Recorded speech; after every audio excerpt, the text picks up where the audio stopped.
This is a story about religion and science, about logic and faith. Men are haunted by stories and mysteries of the past. Mysteries of fiery dragons, mystical creatures, and of demons ripping men apart. These stories are so vivid, they leave livid traces of their impact on the modern soul's heart. Should logic take its course, or should we, as men, be open to magic? Should we make room for the two, even if we feel allergic? This is the story of a young man brought up in a tradition of myths and spirits, of angels of above and demons from the depths of hell, of dwarfs and of mermaids, of lurking powers in remote places where men raid to their doom.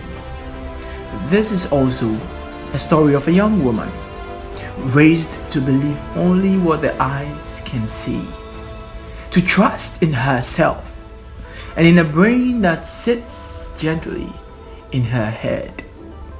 It is for her to groom her mind and to discover the vastness of the logical mind and its abilities. JD, the young man, headed north, as far away from the ocean as possible, cursed by the priest of his town for fishing on a sacred day. He was never to cross paths with the sea, never to eat anything from the sea, never to even have a spill of seawater on him. If he so dared to wear a cloth dipped in seawater, the god of the sea would strike him dead. Whoa! Whoa! So to save his life, he left and headed into the deserts of the north. It was there that he met the woman of his dreams, Nimdi, charming, beautiful, and warm. Brought up in the harsh conditions of the region, Nimdi knew nothing but principles and logic.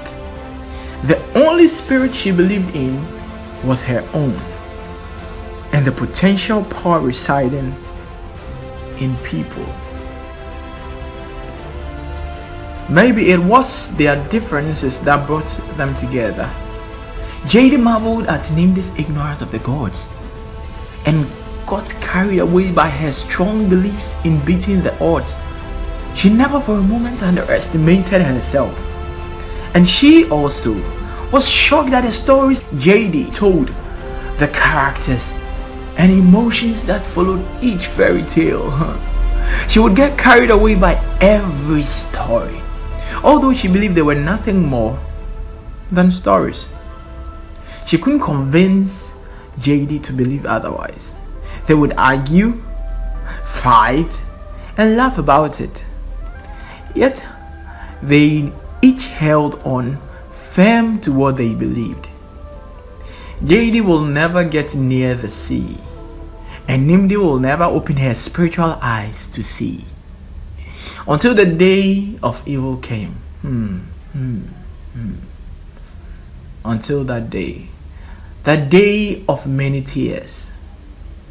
Nimdi had arranged for a seashell to be grounded into powder, mixed with an adhesive, and shaped into a pendant for a necklace. She would put it around the neck of her lover. And after the days go by, she will show him the sea has no power.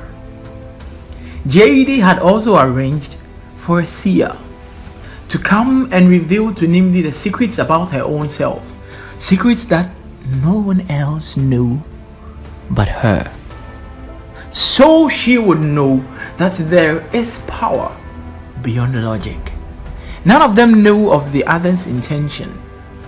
No, not until the day came.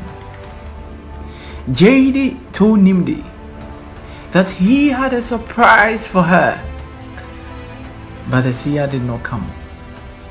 After much waiting, Nimdi told JD that she also had a surprise for him. She wrapped the necklace around his neck, smiling at her own intentions. "You look marvelous," she said. And they were all smiles that whole evening. At morning, when the cock crowed, Nimdi woke up to a dead man in her bed. He looked like one drowned at sea. She screamed and screamed, but death would not give back what it had taken. Then there was a knock on the door. It was the seer they were expecting a day before. He told Nimdi that for what she had done, the curse of JD was now upon her. Oh. She was never to cross paths with the sea. At the end of the seer's words, she took off the necklace from around the corpse of JD and wore it. She then laid gently beside him, a woman of knowledge, a woman of wisdom, a woman of logic, waiting patiently for the sea god to come and claim her life. The end.